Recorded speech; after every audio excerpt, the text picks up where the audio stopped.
मंदिर में घंटी क्यों बजाई जाती है, घंटाल क्यों बजाया जाता है, ताली क्यों बजाई जाती है मंदिर के अंदर? कारण क्या है? शंकर के मंदिर में घंटी क्यों बजाई जाती है? शंकर के मंदिर में उस घंटी को क्यों बजाया जाता है? ताली का नाद क्यों करा जाता है? शिव मंदिर में किस लिए करा जाता है? तो लिंग पुराण कहती है कि मंदिर के अंदर या घर के अंदर आप गरुण घंटी जब बजाते हो, घंटी का नाद जब करते हो, तो शिव महापुराण की कथा और लिंग पुराण की कथा, विष्णु पुराण की कथा कहती है मात्र घंटी का नाद कर देने से जितने भूमि पर तीर्थ हैं, जितने साधक साधना कर रहे होते हैं, जितने तपी तप कर रहे होते हैं, जितनी पवित्र नारी स्त्री पतिव्रता धर्म का पालन कर रही होती है, जितने दान पुण्य स्मरण हो रहे होते हैं, उस समय पर जिस समय तुमने घंटी बजाई है, उस पल वो सारे पुण्य घंटी का नाद करते से तुम्हारे खाते में आ जाते हैं, मात्र घंटी का नाद कर देंगे। शंकर जी के मंदिर में जाकर ताली का नाद किया जाता है। ताली का नाद शिव मंदिर में क्यों बजाई जाती है? उसका कारण उस मंदिर में जितने बैठे होंगे, जो भजन कर रहा, तप कर रहा, साधना कर रहा, अभिषेक कर रहा, पूजन कर रहा, 3 बार ताली बजाने से उनका सारा का पुण्य हमारे खाते में 1 सेकंड में आ गया। और हमें लगता है हम शंकर को रिझा रहे हैं। शंकर को रिझाया, शिव ने तुरंत दे दिया। घर में गरुण घंटी का नाद करना, इसलिए बच्चों को खेलने के लिए घंटी नहीं दी जाती। गरुण घंटी कोई खेलने के लिए नहीं देता। खिलौने दे देंगे, दूसरा सामान दे देंगे, पर गरुण घंटी नहीं देंगे। क्यों नहीं देते? क्योंकि गरुण घंटी का जब नाद करा जाता है तो सबका पुण्य हमारे खाते में आ जाता है। कोई साधारण घंटी बजाना पूजन के समय पर, स्मरण के समय पर, भजन के, इसलिए घंटी भी हर कभी नहीं बजाई जाती, समय समय पर। और आपसे भी निवेदन है, मंदिर में भी जाओ ना तो घंटी का नाद करो तो बड़े प्रेम से करो। ऐसा नहीं कि तुम लेट बजाए जाओ बजाए जाओ बजाए जाओ, ऐसा ही नहीं कि लटकी है तो बजाए जाओ। क्या मतलब? वो घंटी को बजाने के लिए आएगी? नहीं, उसका एक समय, उसका एक संबोधन, उसका एक आनंद। कई मंदिरों में मंदिर का पट बंद हो जाता है, दरवाजा बंद हो जाता है, तो भी लोग घंटी बजा देते हैं। दोष दोष। भगवान अगर मंदिर में सो रहे हैं, लिखा हुआ है मंदिर के खुलने का समय इतनी बजे से इतनी बजे तक, मंदिर बंद है तो घंटी नहीं बजना चाहिए। जिस जगह पर ब्राह्मण विद्वान हैं, साधक हैं, संत हैं, साधु हैं, मंदिर अगर बंद होता है तो उसके साथ में घंटी के नीचे के भाग को रस्सी से ऊपर बांध दिया जाता है जिससे बजे ना। क्यों?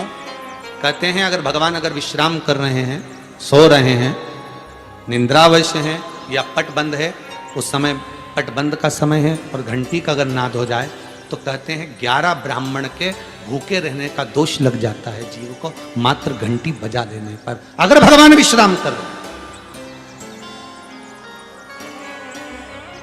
भगवान विश्राम अवस्था में है, पट बंद है, दरवाजा बंद है और लिखा हुआ है समय, मंदिर खुलने का समय 11 बजे से इतनी बजे तक, मंदिर बंद होने का समय इतनी बजे से इतनी बजे तक, और उस बीच में तुमने तो देख लिया कि पट बंद है, तुम तो आ गए, तुमने तो मन में सोचा हम तो इंदौर से आए, हम तो भोपाल से आए, हम तो वहां से आए, हम तो वहां से आए, और भगवान का मंदिर बंद है तो क्या हुआ, हम तो घंटी तो बजाएंगे, तो बजा ले जा। 11 ब्राह्मण भूखे रहने का दोष तुम्हारे खाते में। कितना सुंदर कहा है। शंकर भगवान को बेलपत्र चढ़ी हुई वापिस चढ़ सकती है, पर किसी भी देवता पर कोई फूल पुष्प आपने चढ़ाया, कोई पुष्प आपने चढ़ाया, ठंड का समय है या बारिश का समय है, पुष्प जो चढ़ाया हो सकता है कि मुरझाया नहीं हो। होता है ना ऐसा कभी कभी कि पुष्प मुरझाया नहीं हो, या उसमें ताजगी हो, सुंदर दिख रहा हो, बहुत अच्छा हो, और वो पुष्प चढ़ा हुआ तुमने अगर एक बार उठा लिया, उतर गया, उतरने के बाद फूल कितना भी सुंदर हो, फूल कितना भी ताजा दिखे, पर वो देवता को समर्पित नहीं हो सकता। भले उसमें सुंदरता है। ठंड के दिनों में कई फूल ऐसे भी रहते हैं, भगवान के सामने आपने एक बार चढ़ा दिया, चढ़ाने के बाद वो रखे रहते हैं तो ऐसा लगता है कि बिल्कुल ताजे से दिख रहा है। तो कई माताओं की आदत रहती है उन्हीं फूल से वापिस श्रृंगार कर देती, या उन पुष्प की रंगोली बनाकर भगवान के सामने डाल देती, पर वो गलत है, वो गलत है। जिस दिए में बाती लगी हुई है, बाती पूरी जल चुकी है, उसकी राख या उसका काला थोड़ा सा भाग दिए के अंदर रखा है और आपने दूसरी बाती रखकर उसको जला दिया, तो वो जलाया गया जो भाग है लक्ष्मी को छीर्ण कर देता है। 15 दिन तक व्यापार ठीक नहीं चल सकता। एक बार प्रैक्टिकल करके देखो। दिए के अंदर अगर कोई बाती जल गई, जलने के बाद ठंडी हो गई, ठंडी होकर उसमें राख पड़ी हुई है, या उसके अंदर कोई काला सा आप गोल बत्ती लगाते तो काला का एक भाग काला काला सा जला हुआ उसके अंदर रह जाता है। कई लोगों की आदत रहती है कि अब शाम का टाइम तो है, उसको कौन हटाए, उसी में अपन दूसरी बत्ती रख दो, जला दो, उसी में रखकर दूसरी बत्ती जला दो। भाग उसी में पड़ा हुआ है पुराना, और आपने दूसरी बत्ती अगर रखकर जला दी है, व्यापार होगा, व्यवसाय होगा, या फिर घर में रखा हुआ धन होगा, 15 दिन के लिए वो छिन्न होगा, वो जाएगा। पैसा टिकने वाला नहीं 15 दिन तक, चाहे कुछ भी कर लो, ठीक नहीं चल सकता व्यापार। तुम कितना भी दम लगा लो। कई लोग कहते भी होंगे कि हमारी दुकान तो 8 दिन तो अच्छी चलती, 8 दिन के बाद नए क्या हो जाता है, 15 दिन अच्छी चलती, 15 दिन के बाद नए जाने क्या हो जाता है। तो उसमें गलती ढूंढो कि हम गलती क्या कर रहे हैं। ये तो व्यापार तो अच्छा चल रहा है, ग्राहक भी आ रहे हैं, सब कुछ होता है। जब 15 दिन ग्राहक आते हैं तो 15 दिन क्यों नहीं आते, 8 दिन ग्राहक आते हैं तो 8 दिन क्यों नहीं आते, उसके पीछे तुम्हारा कोई कारण होगा। फिर अपनी गलती को ढूंढो कि हमारी गलती क्या हो। तो उसमें आपको वर्णन किया था कि भगवान की बेलपत्री, भगवान का प्रसाद अगर पलंग पर रखा है तो दोषपूर्ण है।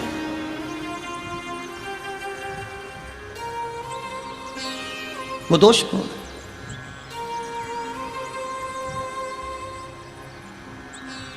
अब बाबा ने पूछ लिया, इंद्र मैंने माला आपको दी थी, वो माला कहां है? इंद्र कहते हैं मैंने तो एरावत को दे दी थी। एरावत से पूछा वो कहां है? मैंने तो अपनी मस्ती में फेंक दी, पांव के नीचे आ रही है।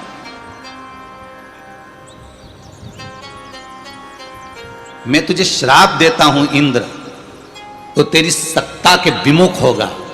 जितना तुझे तेरी सत्ता से प्रेम है इंद्र, तुझे अपना सिंहासन प्रिय है, मैं तुझे श्राप देता हूं कि तेरा वो सिंहासन तेरा छूट जाएगा। माला का अंतर देखिए, जिस माला को आप लेकर बड़े खुश होते हो, वो माला अगर सही जगह नहीं जाती, जिस भगवान की बेलपत्री को लेकर आप खुश होते हो वो बेलपत्री सही जगह नहीं जाती, जिस प्रसाद को लेकर आप खुश होते हो वो प्रसाद अगर सही जगह नहीं जाता तो उसका फल क्या भोगना पड़ता है वो देखिएगा।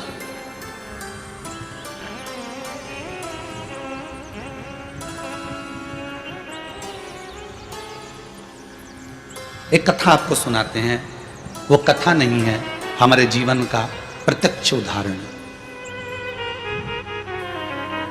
प्रत्यक्ष उदाहरण।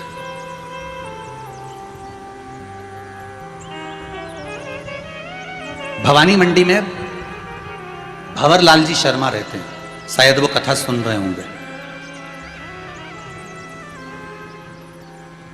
वो कथा सुन रहे होंगे, ये मुझे विश्वास है। उनका नियम था, हर महीने वो गोवर्धन नाथ जी की परिक्रमा करने जाते थे, और हमारा भी नियम था, हम गोवर्धन नाथ जी की परिक्रमा हर महीने करने जाते थे। कई बार ऐसा योग बन जाता था कि वो परिक्रमा पे हमारी कोई पहचान नहीं है, हमारी कोई जान नहीं है। ये भंवरलाल जी का नाम हमको तो बाद में मालूम पड़ा कि ये भवानी मंडी के रहने वाले, वो भी पूछा उनसे, वो भी रो रहे थे तब पूछा गया। ये हकीकत की कथा, ये कोई कथा किसी पुस्तक से नहीं है, ये प्रमाणिकता।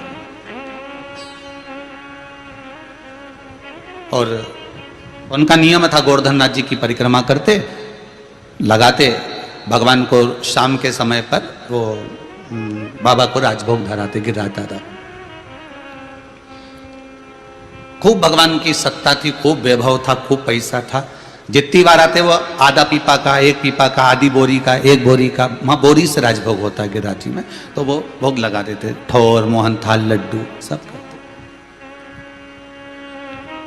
अब धीरे धीरे बहुत उनका वैभव, बहुत पैसा था भंवरलाल जी के यहाँ, काम भी अच्छा था उनका, शायद पत्थर वत्थर का कोई काम था तो अच्छा। 6 महीना 8 महीना लगातार परिक्रमा उन्हें हर महीने करी, हम भी जाते रहे परिक्रमा, हमने भी घनी करी। तो धीरे धीरे व्यापार उनका थोड़ा कम हुआ। जो उनका पत्थर का काम था वो धीरे धीरे एक जगह का कहीं बंद हो गया, दूसरी जगह का भी बंद हो गया, तीसरी जगह का भी बंद हो गया। बड़े दुखी हो गए।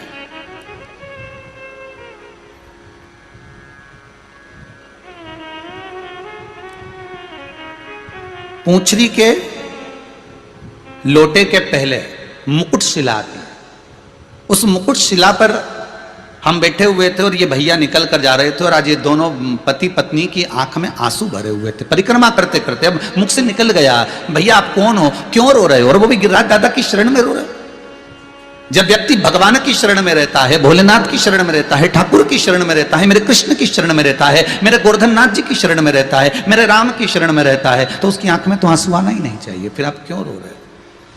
अरे महाराज धोती तो पहने ही थे हम। तो कहा अरे महाराज बहुत पहले की बात है, लगभग हो गए होंगे 8-10 साल, आज याद आई है तो बता दें। अरे महाराज बड़े दुखी हैं, क्या हो गया? हर महीने आते हैं, बाबा बहुत सुनता था, खूब वैभव था, परंतु अब कुछ बचा नहीं है। अब तो भगवान को हम भोग भी नहीं लगा पा रहा, वो स्थिति। फिर भी हम लगाते तो हैं, थोड़ा बहुत जो बन जाता। हमने कहा